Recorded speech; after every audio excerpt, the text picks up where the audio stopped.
میرے رسول کریم سید عالم صلی اللہ علیہ وسلم نے فرمایا کہ انسان اپنے دوست کے دین پر ہوتا ہے، لہذا تم دیکھو تمہاری دوستی کس کے ساتھ ہے۔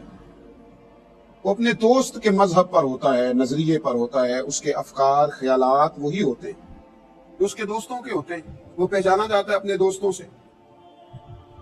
اس کو اگر تم نے تلاش کرنا ہو تو پھر تمہیں ملے گا وہ ان لوگوں کے نظریات کے اندر کہ جن لوگوں کے ساتھ وہ اٹھتا بیٹھتا ہے۔ ہمیشہ کوشش یہ کریں اچھے لوگوں کے ساتھ دوستی ہو۔ آپ چند دن کسی شخص کے ساتھ وقت گزار کے دیکھ لیں، ایسے لوگ جن کی ایک مخصوص محفل ہو، ایک مخصوص ان کا طرز گفتگو ہو، ایک مخصوص مزاج کے اور طبیعت کے لوگ ہوں، ان کے ساتھ آپ کچھ دن وقت بتا کے دیکھ لیں، اس طرح کے جملے وہ روزمرہ بولتے ہیں ان میں سے بہت سارے جملے آپ کی زبان پر جاری ہو جائیں گے۔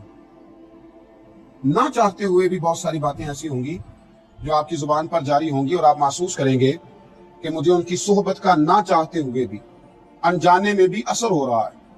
اور میں آہستہ آہستہ ان کی صحبت کا شکار ہو رہا ہوں۔ میرے رسول کریم سید عالم صلی اللہ تعالیٰ علیہ وسلم نے جو فرمایا نا کہ انسان اپنے دوست کے مذہب پر ہوتا ہے، آپ محسوس کریں گے کہ آپ کے خیالات، آپ کے تصورات، آپ کے نظریات وہی ہیں۔ دنیا میں اس وقت جتنے لوگوں کے نظریات کے اندر پختگی آئی ہے یا عقیدوں کے اندر پختگی آئی ہے یا ان کی سوچ مضبوط ہوئی ہے، تو اس کی بنیادی وجہ یہ ہے کہ ان لوگوں سے اٹھنا بیٹھنا تھا جن کی سوچیں اچھی تھی، جن کے نظریات میں پختگی تھی، جن لوگوں کی سوچیں بکھرتی نہیں تھی، جو لوگ بڑی جلدی کسی کا اصل قبول نہیں کرتے تھے۔ اور جتنے لوگ گمراہ ہوئے، بد عقیدہ ہوئے، بد مذہب ہوئے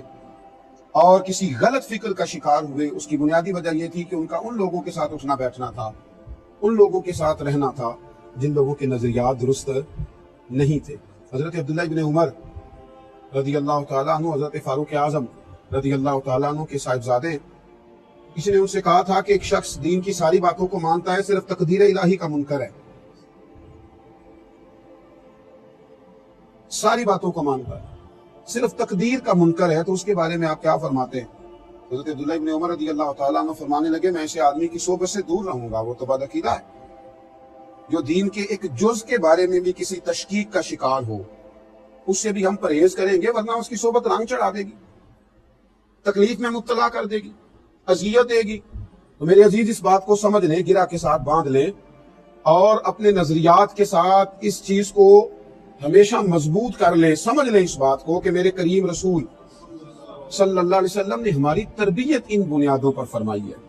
حضور نے ہمیں یہ سمجھایا بھی ہے، سکھایا بھی ہے اور بتلایا بھی ہے کہ تمہاری صحبت میری ہمیشہ اچھی رہنی چاہیے۔ ایک بڑی خوبصورت مثال، ایک بڑا شستہ انداز اور ایک بڑا اچھوتا طریقہ حضور نے اختیار فرمایا، اور کریم محبوب علیہ السلام فرمانے لگے، اچھے دوست کی مثال اس طرح ہے جس طرح کستوری اٹھانے والا۔ بڑا خوبصورت انداز ہے حضور کا سمجھانا، اور فرمایا برے دوست کی مثال اس طرح ہے جس طرح بھٹی چلانے والا۔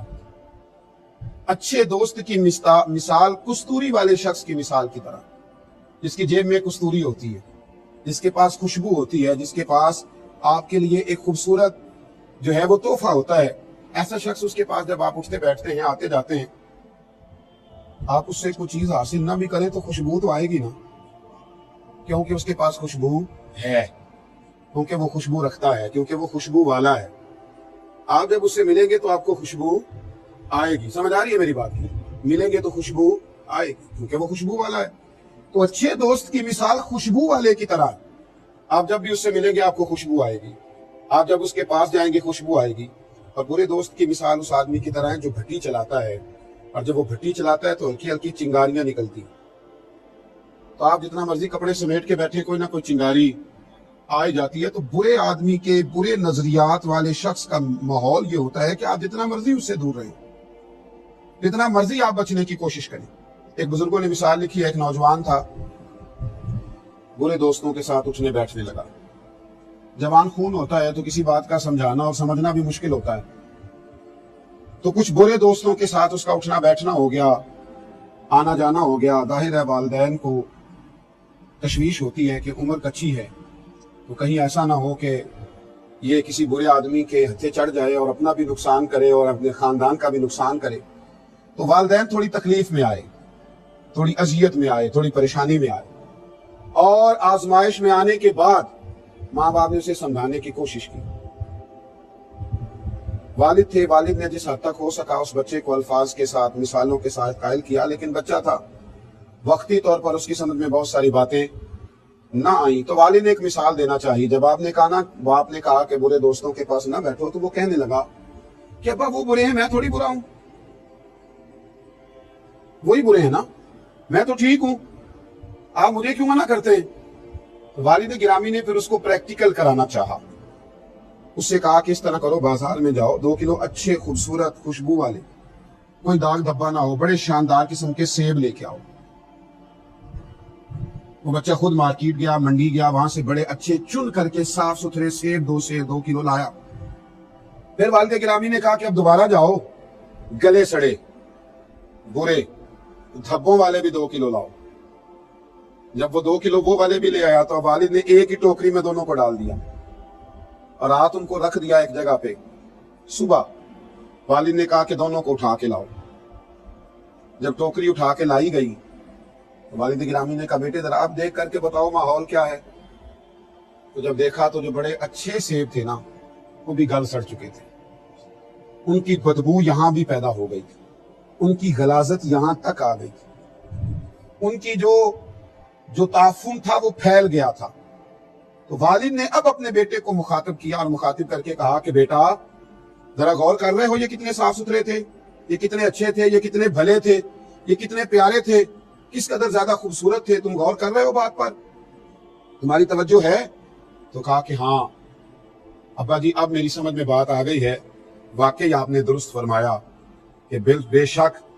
اگر میں بھی ان برے اور تعفن والے دوستوں کی صحبت میں رہوں گا تو میرا بھی حشر یہی کر دیں گے, میرا بھی حال یہی ہو جائے گا. تو یاد رکھیں کہ یہ جو جن لوگوں کا یہ نظریہ ہوتا ہے, جن لوگوں کا یہ ذہن ہوتا ہے کہ فلاں آدمی برا ہے, میں تو برا نہیں ہوں, فلاں آدمی غلط ہے, میں تو بڑا اچھا ہوں, تو وہ یاد رکھیں کہ جب برے کی صحبت میں بیٹھیں گے, برے آدمی کے پاس جب آپ وقت گزاریں گے, تو یہ کیسے ہو سکتا ہے کہ اس کے نظریات جڑ نہ پکڑیں. بلکہ ہمارے بزرگ فرمایا کرتے تھے کہ کبھی کبھی ایسا بھی ہوتا ہے کہ آپ برے آدمی کی صحبت میں بیٹھتے ہیں تو عقائد اور اعمال پر اگر پوری طرح وہ برا اثر نہیں بھی نہ کرتا, عقائد اور اعمال پر اگر پوری طرح برا اثر نہیں بھی کرتا, تو شک ضرور پیدا کر دیتا.